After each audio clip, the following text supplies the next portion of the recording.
मैंने मछली पकड़ने का ऐसा अनोखा तरीका कभी नहीं देखा। युवक ने एक छड़ी उठाई और उसे पानी में फेंक दिया। अप्रत्याशित रूप से अगले ही सेकंड में उसे एक अज्ञात प्राणी ने निगल लिया। लड़की दंग रह गई, लेकिन लड़का बहुत उत्साहित था और उसने लड़की की हैरान आंखों के सामने अपने सारे कपड़े उतार दिए और नंगा होकर झील में चला गया। लड़की को हवा में अकेला छोड़ दिया, यह सोचकर कि लड़का मछली पकड़ने की कुछ अद्भुत तकनीक का उपयोग करेगा। लेकिन जब झील में लड़ाई की आवाज आई तो लड़की को एहसास हुआ कि लड़के की शिकार करने की विधि सीधे लड़ना था। अब जब उसके पास भोजन था, उसने आग जलाकर खाना बनाना शुरू किया, लेकिन काफी देर तक रगड़ने के बाद भी वह आग में जला पड़ सका। लड़की ने अचानक एक छोटा सा डब्बा निकाला और उसे हल्के से दबाया। अगले ही पल, जैसे कि उम्मीद थी, फिर हालांकि जब मछली पक गई, लड़का अपने सामने रखे भोजन को देखकर परेशान हो गया। यह पता चला कि उसे यकीन नहीं था कि ऑक्टोपस के तंबू जहरीले थे या नहीं, लेकिन वह के सामने रखी गेंद को छूना नहीं चाहता था। इसलिए उसने बिना सोचे समझे मांस को अपने मुंह में डाल दिया। अगर आप ध्यान से देखेंगे तो पाएंगे कि जब भी लड़का सोच रहा होता है तो उसके सिर के ऊपर एक रंग बिरंगी मछली दिखाई देती है, और यही उसका उपचार होता है। पता चलता है कि यह सब नामक एक विदेशी ग्रह है जो पृथ्वी से प्रकाश वर्ष दूर है। इस ग्रह पर आने वाला प्रत्येक व्यक्ति बेवजह एक अजीब बीमारी से पीड़ित होगा, जो यह है कि कोई भी विचार सिर के चारों ओर घूमेगा और एक कथन बन जाएगा जिसे अन्य लोग सुन या देख सकते हैं। कोई भी यह पता नहीं लगा सका कि ऐसा क्यों था, लेकिन लोगों को जल्द ही इस तरह के जीवन की आदत हो गई और यहाँ पैदा हुए पहले मनुष्य में से एक के रूप में दाजवान को एक मूल सीवा व्यक्ति कहा जा सकता था, के माध्यम से एक विशाल अजगर भी बना सकता था। दाजवान की बुद्धि ने मेयर की प्रशंसा की थी। उन्होंने कहा कि यदि वह पृथ्वी पर लौट आए तो चतुर दाजवान को निश्चित रूप से एक संतोषजनक नौकरी मिल जाएगी। घर किराए पर लेना और नौकरी ढूंढना बहुत सुविधाजनक है, लेकिन यदि आप अधिक ध्यान देंगे तो आप पाएंगे कि पूरे शहर में एक भी महिला नहीं है। मेयर ने कहा कि शिवा, लोगों ने सभी महिलाओं को मार डाला, वे उन सभी को मारना चाहते थे। एक दिन दाजवांग ने अचानक एक अजनबी को देखा। उसने 10 साल से अधिक समय में कभी किसी अजनबी को नहीं देखा था। उसने अवचेतन रूप से उसका पीछा किया। अप्रत्याशित रूप से उसने अत्यंत उसका पीछा करते हुए एक अंतरिक्ष यान दुर्घटना स्थल तक पहुंचा, लेकिन वह आज ही गायब हो गया। आश्चर्य की बात यह है कि वह आज ही अपने विचार भी नहीं देख सकता था।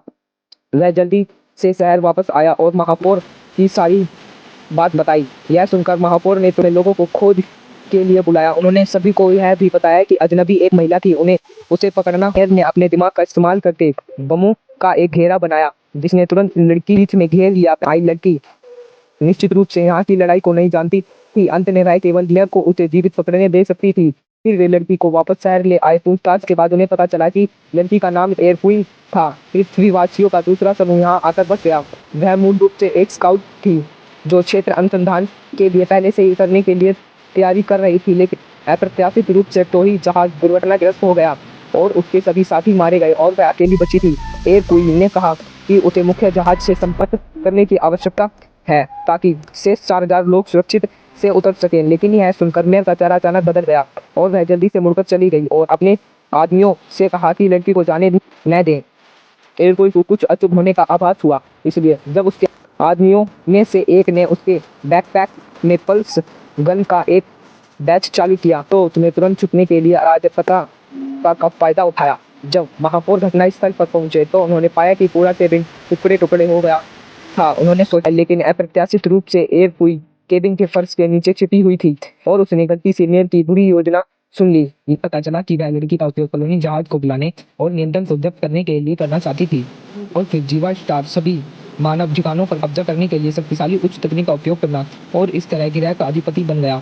जैसा कि अब विकसित था, जब दुनिया असामान्य है तो कुछ गड़बड़ होनी ही चाहिए। एयर क्वीन को पता था कि उसे जल्द से जल्द इस परेशानी वाली जगह को छोड़ना होगा, लेकिन वह कहाँ भाग सकती थी। परिणाम स्वरूप हर कोई व्यक्ति लड़की की तलाश में निकला। दाजवांग ने एयर क्वीन को देखा।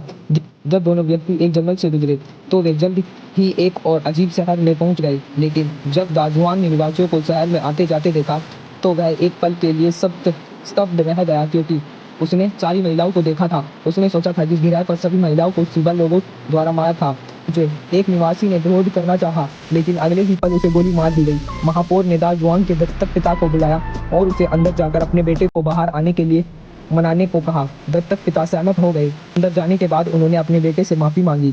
इतने सालों तक वह उसे क्रूर सच नहीं बता पाए। कुछ ही मिनटों बाद पालक पिता एयर क्वीन के साथ गोदाम से बाहर आया। ठीक उसी समय जब सभी को लगा कि वह उसे मनाने में सफल हो गया है, एयर क्वीन की अचानक धुएं के बादल में बदल गई। यह पालक पिता द्वारा बनाई गई एक कल्पना निकली। जबकि दाजवांग और एयर क्वीन पहले ही पीछे के दरवाजे से जंगल भाग गए थे। आखिरकार की पहली लहर द्वारा छोड़े गए अंतरिक्ष आए और अंतरिक्ष यान की संचार प्रणाली को सक्रिय करने के लिए तैयार हुए। एयर क्वीन ने निराशा से पाया कि इस समय संचार प्रणाली का एंटीना टूट गया था, लेकिन वह अभी आधा ही चढ़ा था जब उसने देखा कि कप्तान के बड़ी संख्या में लोग भी घटनास्थल तक घर पर आ गए थे। दाजवान केवल हताश होकर अपने हाथों और पैरों का उपयोग कर सकता था और अंत में कप्तान के आने से पहले एंटीना को ठीक कर दिया। और दूसरी तरफ एयर क्वीन ने यह पता लगाने के बाद कुछ संकेत सामान्य था, तुरंत मुख्य जहाज को एक संकट संकेत ही भेजा, लेकिन कप्तान ने हार नहीं मानी थी। इसने दाजवान के पिता पर गंभीर शांति क्रोधित दाजवान ने कप्तान के साथ कुश्ती लड़ी, लेकिन वह कमजोर और दुर्बल था, इसलिए वह कप्तान का मुकाबला नहीं कर सका और दूसरी तरफ से उसे गोली मार दी गई।